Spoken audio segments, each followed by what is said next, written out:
तस्मै श्री गुरवे नमः। अखण्डमण्डलाकारं व्याप्तं येन चराचरं यत्पदं दर्शितं येन तस्मै श्री गुरवे नमः। Dear friends, the Mission R.K.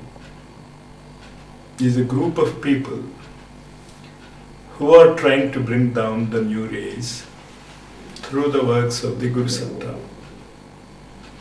In Guru Satta, we have chosen 7 rays of the Masters. But that doesn't mean that these are only the Masters and all else need not be understood. This is just like prescribing a syllabus for a postgraduate course in English. We prescribe certain authors, but that doesn't mean that they are the only authors which you should know. When once you complete the master's degree, you will be able to understand all the authors. Similarly, when you study this Guru Satta, you will be understand and you will be able to put it into practice, and if possible, to organize a group of people for the new race, which is coming very fast. The qualities of the new race are especially 2. Before I come to that aspect of the new race, let me give you a great example of the new race in the form of Sri Ramakrishna Paramahansa. If you can understand him, you can understand all the fundamentals of the new race and also the way you should approach towards spiritualism in a materialistic sense. I repeat this word, spiritualism in a materialistic sense. What I mean to say is, everything which is material is also spiritual. We have forgotten it. And we draw a dividing line between materialism and spiritualism. But that is not the case. Actually, materialism is nothing but concentrated spiritualism, and spiritualism is nothing but rarefied materialism. Just as in Einstein's words, we can say that matter is crystallized energy, and energy is the evaporated state of matter. With this background, let us try to understand how the life of a master guides us step by step. Today, we will take the example of Sri Ramakrishna Paramahansa and try to emulate his example in our daily life. The first thing in daily life which those who aspire to be spiritualists is to become sensitive to nature, to become sensitive to the beauties of nature, to the contrasts in nature. This we find in the life of Ramakrishna Paramahansa when he was a small boy of around 6 years. He was carrying puffed rice in a can and walking in his fields. Suddenly a dark cloud came, and when he lifted his head, he saw few white cranes flying underneath the black cloud. This contrast of black and white sent him into raptures, and he fell down unconscious. When he opened his eyes, he found himself in his house. This example and many such ecstatic examples are filled in the life of Ramakrishna Paramahansa. But what we should gather from this is, we need not be so sensitive We need not go into trances, but we should feel the beauty of nature. As Walter de la Mare says, there is no time to stand and stare. You should get some time to stand and stare and understand. Not only stare, but you try the color combinations in nature, especially when the sun rises in the east and when the sun goes down the west. Try to understand the differences in the hues, the shades, the colors, the tints, and then you can understand actually how to live like Sri Ramakrishna Paramahansa. So this is the basic education which we must give to our children, to understand the beauty of nature, to understand how things are.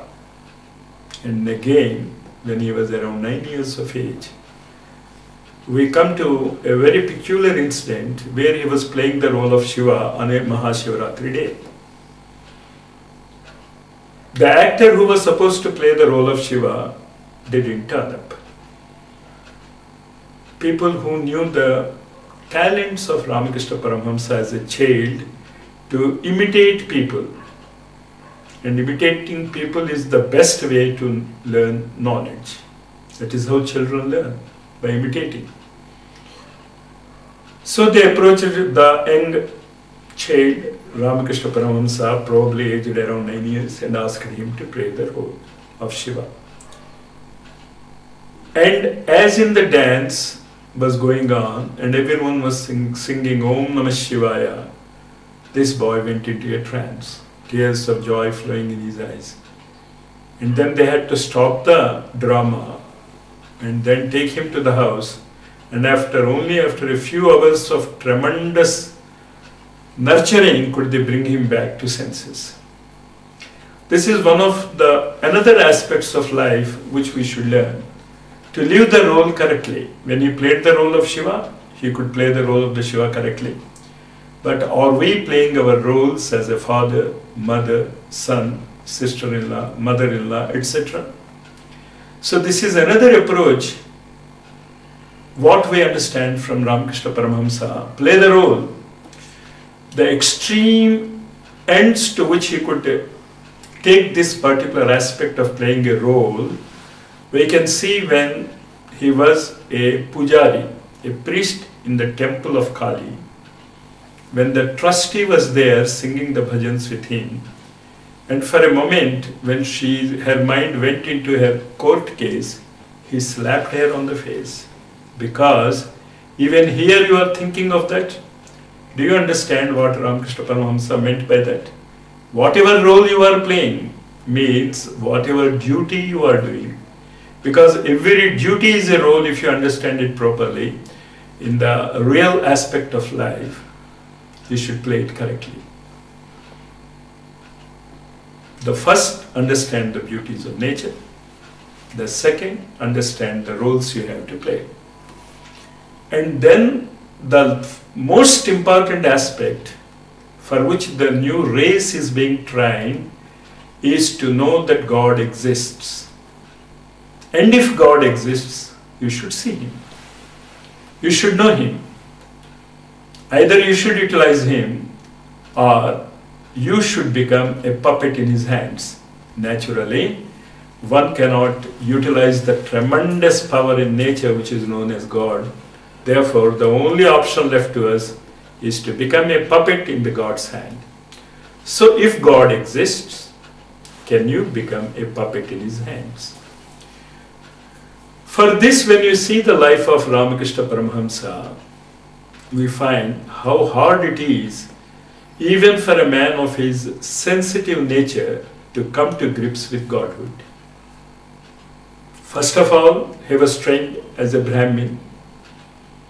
And at that time, the caste system was in its fullest intensity. It has a very strong hold on a child's brain. So when Ramakrishna Paramahansa's elder brother wanted to become a priest in a Kali temple built by Shudra, Zamindar, Ramakrishna Paramahansa didn't like it. When he went to the temple, he didn't take the mother's prasad, saying that it is a prasad from a Shudra built temple.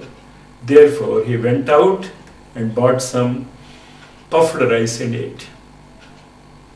Even though Ram Kumar, the elder brother, told him that once it is a prasad, it is divinity graced by the divine powers and you can eat it, but he couldn't do it. But slowly and slowly, Ramakrishna Paramahamsa molded himself to accept the prasad. So this is the first step to break the caste barrier. And when I say the caste barrier, let us again remember that for the new race, the caste system will remain as it is, probably the names may change. The Brahmin will be there who is interested in knowledge. The Kshatriya will be there who is interested in muscle power or protecting the masses. The Vaishya will be there who exchanges, and then the Shudra will be there who does the service. So this particular aspect of caste system was again given a true color in the life of Ramakrishna Paramahamsa, where he could get over the initial inhibitions of caste system and could become a great pujari in the temple of the Shudra built Kali temple. Next, let us try to understand the various difficulties that he faced to understand whether God exists or not. He never studied any scriptures, neither does he know any shastras. And another important point which I want to digress is, the life of Ramakrishna Paramahamsa says that more than the scriptures and etc., it is pure common sense which is more important. For example,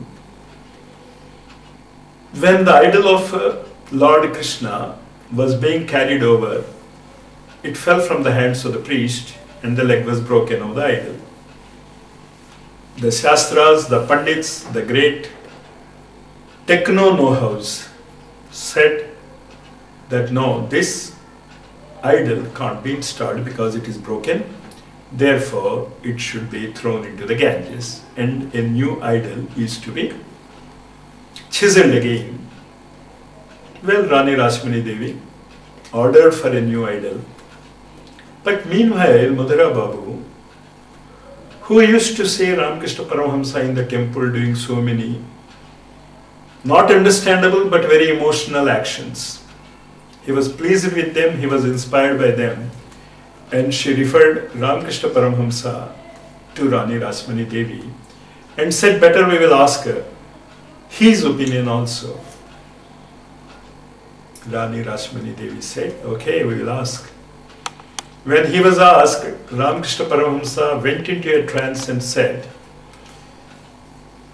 if the son-in-law of Rani Rashmani Devi has his leg broken, will she also ask him to be thrown into the Ganges and get a new son-in-law? Therefore, let the leg of the idol be corrected and then installed. And we all know that Ramakrishna Paramahamsa was a great sculptor also. So they asked Ramakrishna Paramahamsa himself to correct it. He corrected in such a way that the break is not visible. And the idol that is now in that temple is that which was mended by Ramakrishna Paramahamsa. Why I am talking about this example now is this is the most important thing which we should learn when practicing spiritual exercises, the common sense. This common sense was also exhibited by Sri Ramakrishna Paramahamsa when he was 9 or 10 years old also. Of course, we don't know the exact details, but it seems that there was a great word tussle between many Pandits about a particular issue. Ramakrishna Paramahamsa and his friends, who were about 9 or 10 years old, were copying the Pandit's actions in a nearby field. But Ramakrishna Paramahamsa was following the arguments. And then he went to a old Panditji and whispered into his ears a solution for that tussle. He was so much pleased with the suggestion given by Sri Ramakrishna Paramahansa that he lifted him into his shoulders and explained Ramakrishna Paramahansa's suggestion to the Pandits who accepted it. Unfortunately, we don't know the exact version, what was the problem and what Ramakrishna Paramahansa suggested. But this example of the broken idol is a very good example of common sense. So it must be something like that. So first of all, Ramakrishna Paramahansa gives us a message to enjoy life, to see the beauties of life. Next, if God exists, he said, let me try and see him. And next, and most important thing of all is common sense. Whatever you do, you use common sense. With this background of the qualities, let us go into the real practical aspects which Sri Ramakrishna Paramahansa followed. The first one is the deep yearning which you should have. That is the most important step to realize God. You should like to see God. You should wish to see God. You yearn to see God. That must be the single inhibition for you. Always think of God. Later, when householder disciples used to come to Ramakrishna Paramahansa, he used to advise that you do the household job with one hand and catch hold of the mother's feet in another hand, and when you finish your householder duties, catch mother's legs with both hands. So always one hand is towards God, whatever duty you are doing. This is the first condition to know God, to understand God, to learn about God. A continuous, deep yearning. There were instances in Ramakrishna Paramahansa's life when he used to weep when the sun used to set, saying, Mother, one more day has gone and I couldn't see you. Do we have such an anguish? It is not that you should leave your duties, mind you.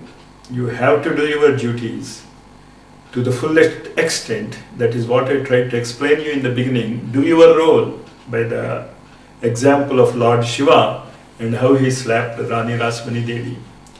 But while you are doing that role, always remember that God exists. And your first and foremost duty is to realize Him. Because one of the most important steps or the most important guidelines given by Sri Ramakrishna Paramahansa is Bhava Mukho Bhava. I will explain it later. But you remember this, Bhava Mukho Bhava is the message given by Ramakrishna Paramahansa to humanity. If anybody wants to synthesize the entire teaching of Ramakrishna Paramahansa, and if anybody wants to explain how the new race will be, in what way people will be living in the coming generations, this is the one word which helps us to understand it. It is known as Bhava Mukho Bhava. I will explain it in a little while, both in the Tantric way and both in the Vaishnava way. Now, he was yearning for the mother's grace. And while he was yearning, the way he was doing the puja became more and more peculiar.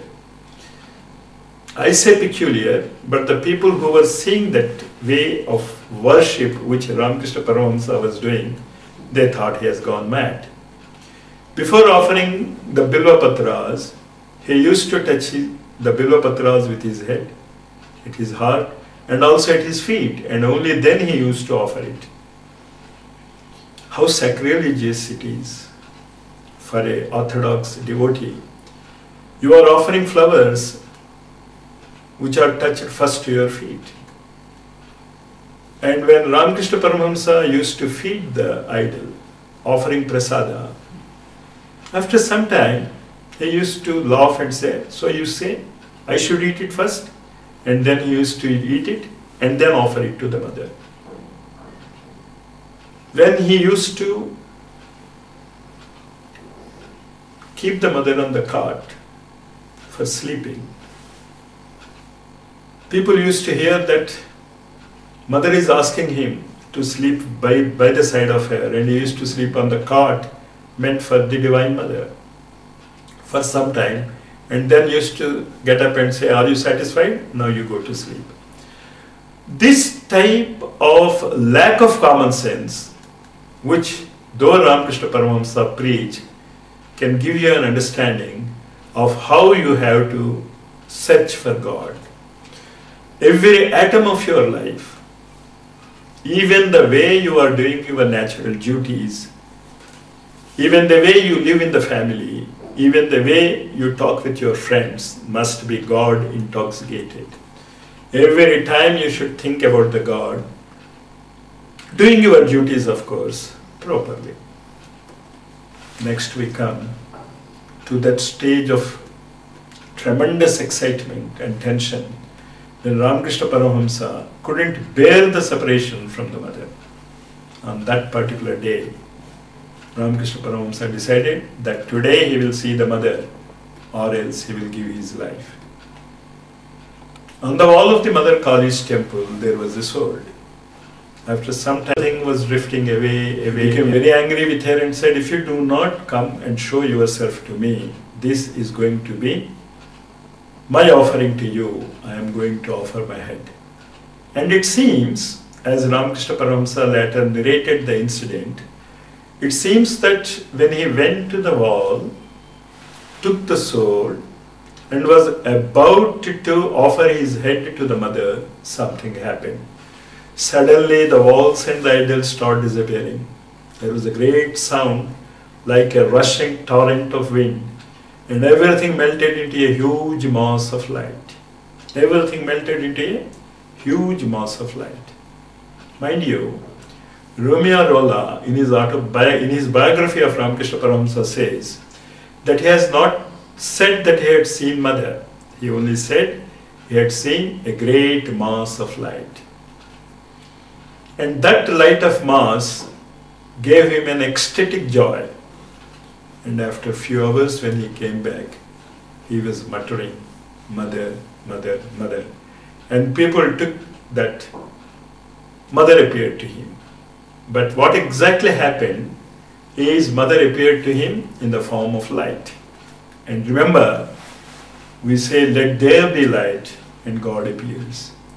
So one of the best techniques of meditation which you can do is to imagine and visualize yourself as bringing down the solar light into your body, and your entire body is becoming filled with light.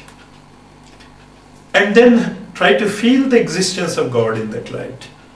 The entire process of Ramakrishna Paramahansa is nothing but a mental jugglery, a mental imagination, a mental visualization of various gods and goddesses, but with practical results.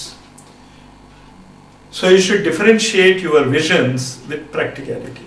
You may see Lord Rama, but did your character change? You may see Lord Krishna, but did your character change? So the entire change of character, the entire molding of your character into the Godhood is what is required. Now, probably this entire process of the yearning for the Mother Kali and his realization of Mother Kali took about 10 years. After that, something happened. One day, when Ramakrishna Paramahansa was sitting in his room, he saw a lady sannyasi descending from the boat and ascending the steps of the stairs which leads from the ghat into the temple. She was the Bhairava Brahmani, who was also known as Yogeshwari Devi, but generally Ramakrishna Paramahansa used to call her as Brahmani. He sent his attendant to fetch the Brahmani to his room. And as the Brahmani entered the room, she cried out, "Oh son, you are here."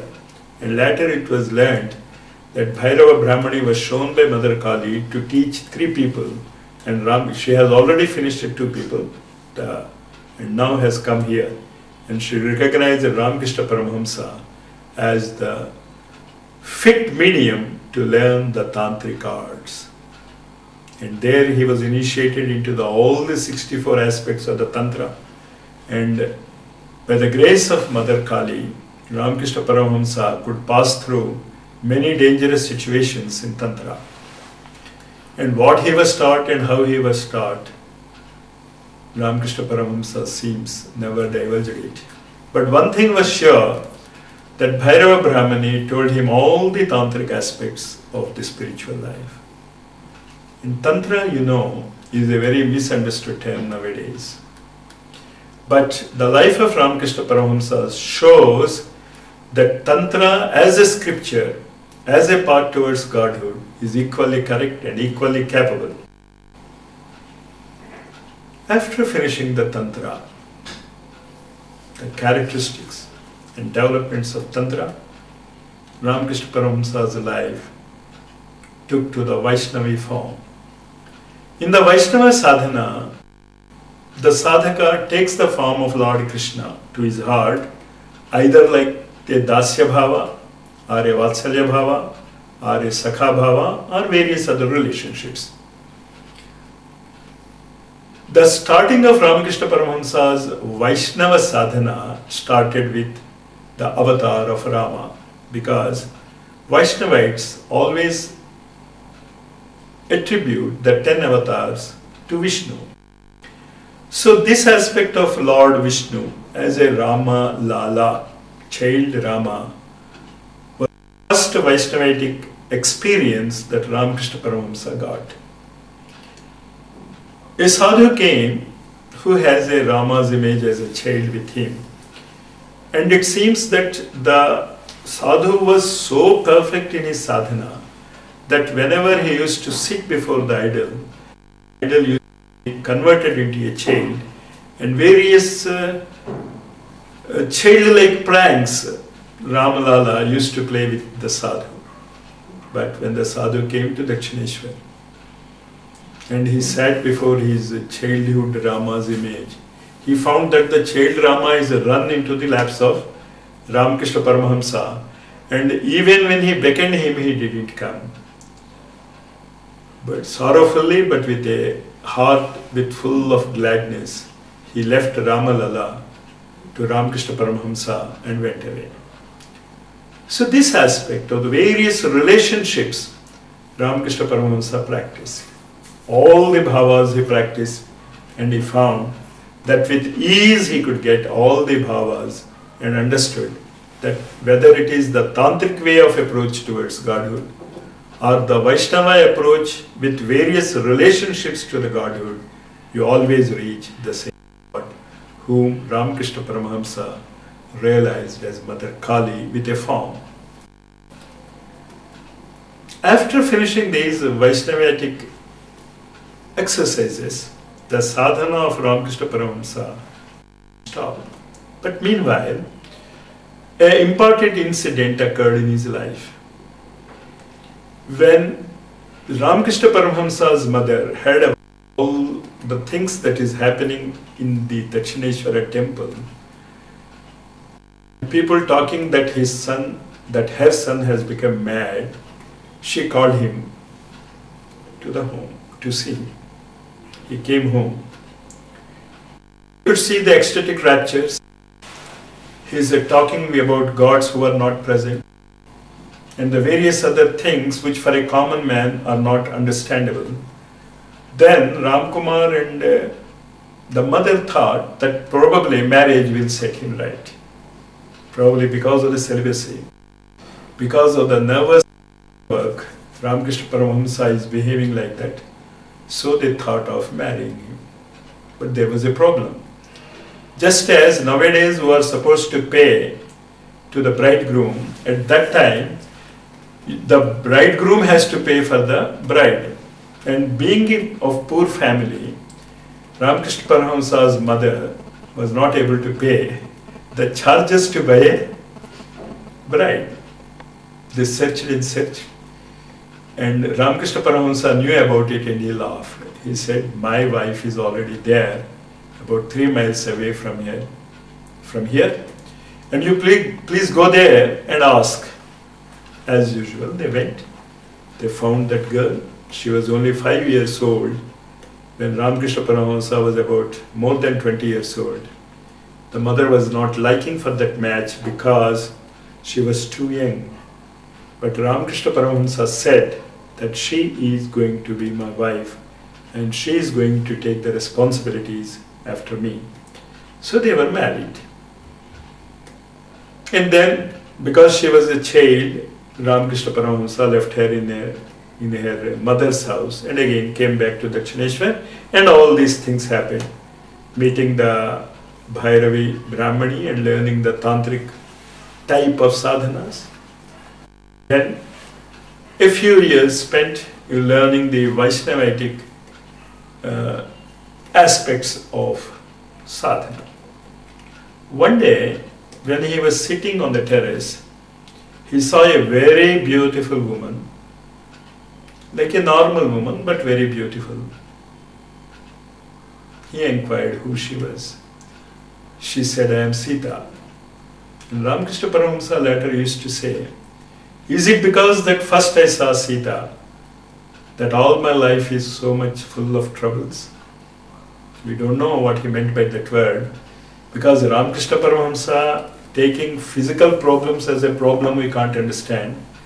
But anyway, that is said about his first vision of a great mother, Sita, in physical form. He has already seen mother, but I told you that he saw her as a great ocean of light. In a physical form, a goddess appearing to him and merging in him is that of Sita. After he finished his various sadhanas with different relationships with the God, as the Vaishnava people do, another aspect of Sri Ramakrishna comes in front of us. He wanted to know about the other religions, how they do. And before that, one more aspect which I want to tell you is his sadhana as Hanuman. When he was practicing the sadhana of Hanuman as a god, he forgot how to walk. He could only jump from place to place. And peculiarly in the 6-month sadhana he did, he developed a tail also of about 1 inch. So this type of complete absorption into the deity is what is meant first. This is what is known as Nyasa in Tantra. You should become the God. All your habits must become like the God. Many people ask me, how is this possible? But I say that this is exactly what education is. If you want to be an engineer, behave like an engineer. And you are taught how to behave like an engineer. If you become a doctor, if you want to be a doctor, what are you trying to learn? You are trying to behave like a doctor. If you want to become a driver and you don't know how to drive, where do you sit? You sit in the driver's seat. But you don't know how to drive. Then what do? You imitate the driver's action. And slowly you become the driver. And when you become the driver, where will you sit? You will sit in the same seat. So this aspect must be understood in becoming God also, in trying to become God also. The godly characteristics, the divine characteristics, those noble characteristics must become our traits. Just as in Ramakrishna Paramahansa's life, we find that even the physical characteristics have also become so visible. Such was the intensity of his concentration. With this, we come to the another phase of Ramakrishna Paramahansa, where Mathura Babu was worried about the health of Ramakrishna Paramahansa because he was always engrossed in the godly thinking that his head, heart, chest was always red with the blood flowing towards there. And for months together he used to feel a burning pain in his body. And Mathura Babu thought that probably this could be subdued so that if he can meet the other sex. And then he brought some damsels. Seeing them, Ramakrishna Paramahansa cried out, "Mother!" And the damsels which came to disturb him were themselves lifted to higher planes, and they all, calling names to Madhura Babu, left him. Why I am telling these incidences is, when once you are attuned to a particular level of consciousness, and if you still feel the lower level of vibrations, you are not tuned to the higher vibrations, and try to learn how to tune to the higher vibrations. This important advice must be borne in mind to those who want to practice the Ramakrishna Paramahansa type of sadhana. Be perfect in the mind, be perfect in your emotions, and be perfect in your physical aspects. After the Indianized or Hindu type of sadhanas, the tantric and the gods, Ramakrishna Paramahansa turned his attention to the Muslim faith. He wanted to know how far the Muslim religion is correct. Then he used to shout Allah Allah and do the 5 times namaz with a great intensity of a orthodox Muslim. And he says that at that time he couldn't even enter the Hindu temples. Even though he wanted to enter the Hindu temple, he couldn't. And later, one day, suddenly he found that even this method of sadhana reaches you to the same glorious existence of God. He found that even though the name Allah was given by a particular human being called Muhammad, he realized that Muhammad in him, and he found that even Allah is nothing but the same Godhood. Later, in the Chaneshwar, we find that someone used to read the Bible for him. Ramakrishna Paramahansa used to hear it. Then one day he went to a garden. There in the house in that garden he saw Madonna and the child. Suddenly the scene vanished and he saw the mother and the child, and he saw a divine light touching his heart and third eye. He came home. Next day when he was walking in the gardens, he found a very beautiful bearded person coming and walking towards him, and the inner voice told him that this is Jesus, the Christ. And as he went to embrace him, he found that Jesus entered into him permanently. So what all these practices of Ramakrishna Paramahansa tell us is that you approach God with any religion, with any name, with any method of sadhana, you reach the same godly state, which is effulgent light with great joy. So the divine sadhana, the divinity, if you want to understand clearly, is nothing but living a joyful life with full control of your emotions and thoughts. If you can reach that state where you are able to do everything with enthusiasm, full of activity, doing it with dedication and responsibility, you are one with Ramakrishna Paramahansa. In short, Ramakrishna Paramahansa explained God as a pond having various gods. A Hindu comes down the steps, takes the water and says it as Neelu or Pani. A Muslim comes down the stairs, takes the same waters and calls it Allah. Just as what we in Telugu call it is Neelu, in Hindi is called as Pani. The names differ, but the substance does not. A Christian comes down from another god, takes the same water and calls it in English water. So the same Pani, the same needle, the same water, called by different names, have the same characteristics. Those who reach Godhood by different names and different cards, that means the different paths, reach the same Godhood. With these realizations in his store or in his experiences, Ramakrishna Paramahansa was dying to teach these truths to the humanity. But who is going to listen to him? Then one day a young man, 18-year-old young man, comes to him, known as Narendra. He sings a few songs, and Ramakrishna Paramahansa was highly pleased and takes him to a side-by room and feeds him with sweets and asks him to come again. When Narendra goes back, he was afraid. He says, "What type of sadhu is this who feeds me with sweets?" But later, probably after 20 or 21 days, Narendra returns again. And this time, Ramakrishna Paramahansa takes him to a nearby garden, puts him into trance, and asks a number of questions to Vivekananda.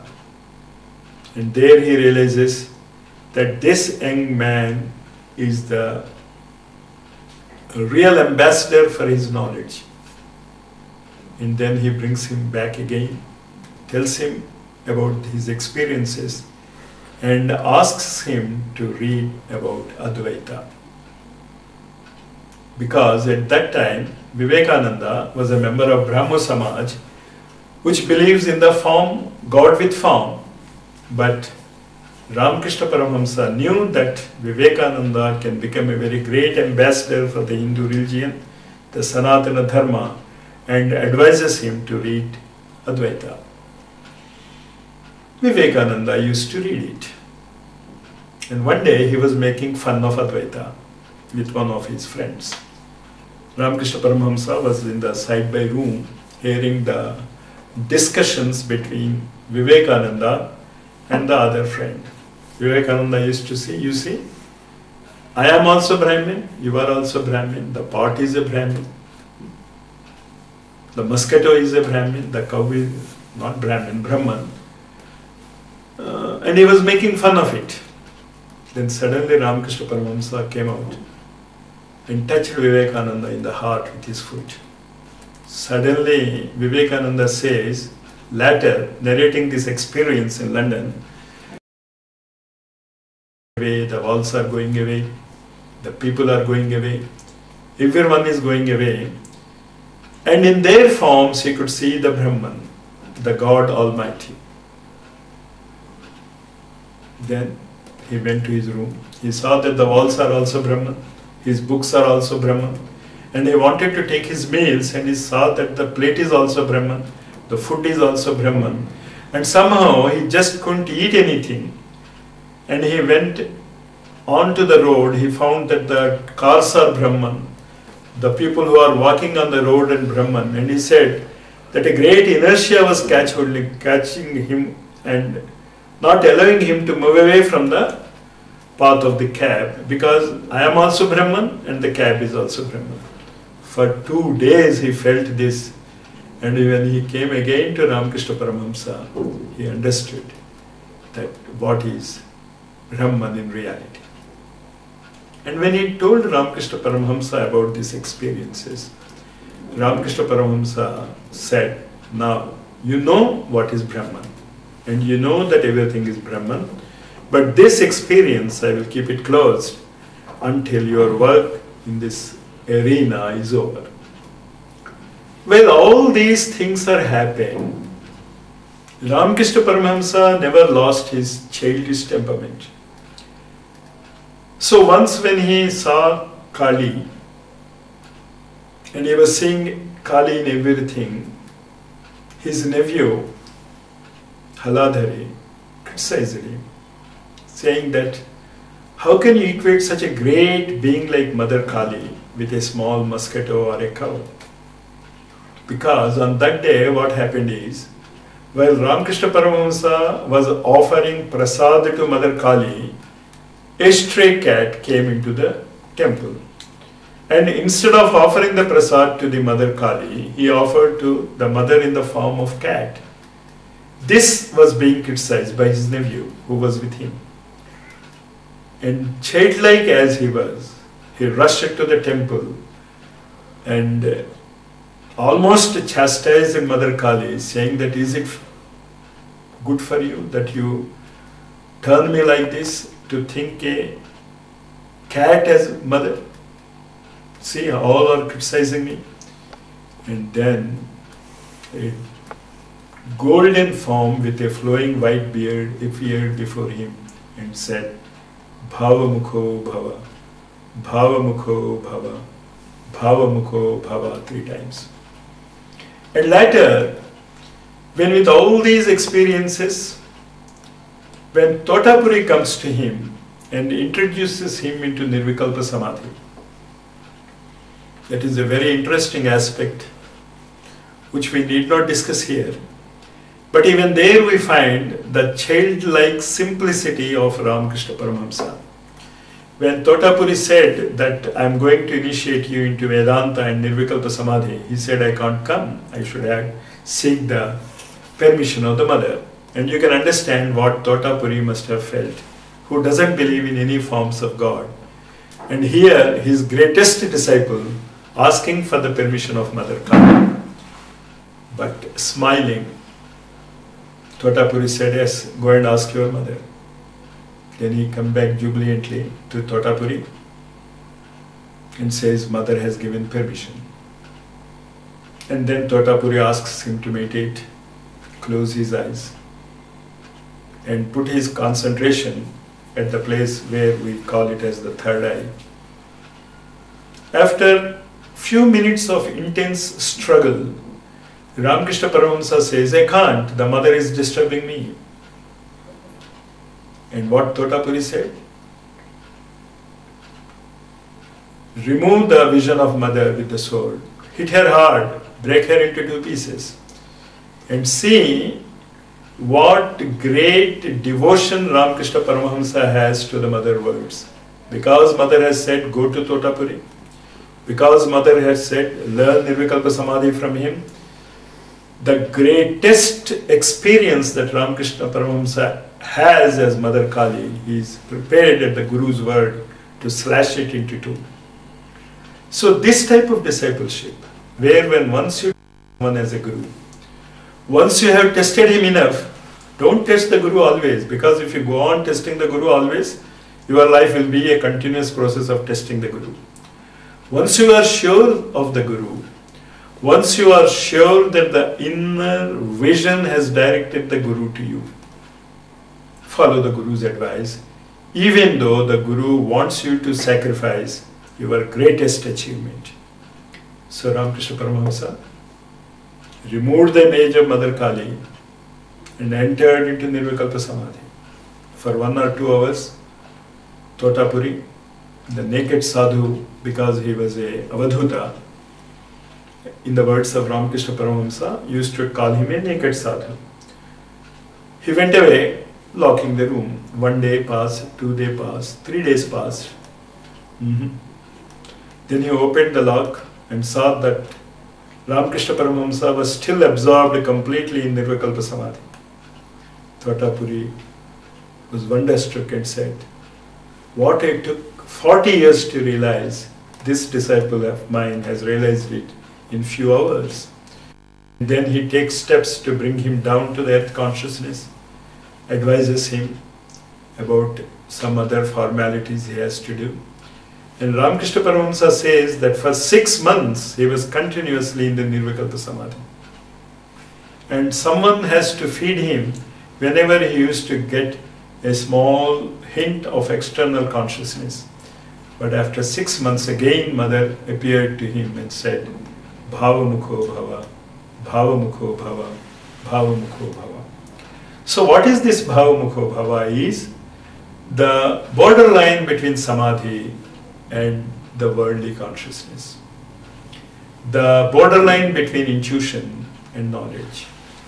And in the tantric way, it is the state of mind which is always in the third eye, linking up with the Sahasrara and down to the five koshas.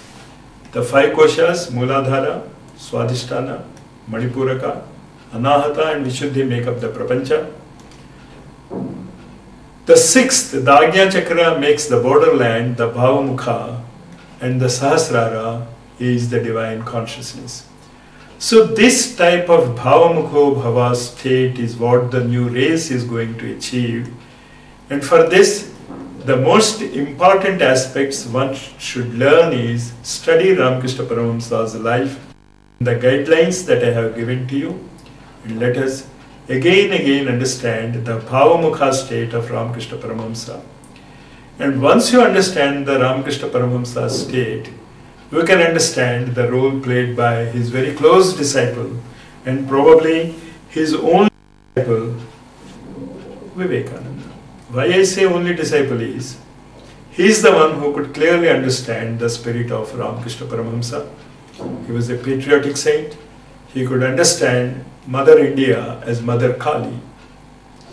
And after that, when he went to the foreign countries, he could talk about his master in glowing terms, make them understanding the Vedantic truths, the Patanjali Yoga way of life, and the Upanishadic way of life. I am cutting it short because what Vivekananda told we can very easily understand by the Vedantic books, Upanishads and Patanjali Yoga Sutras.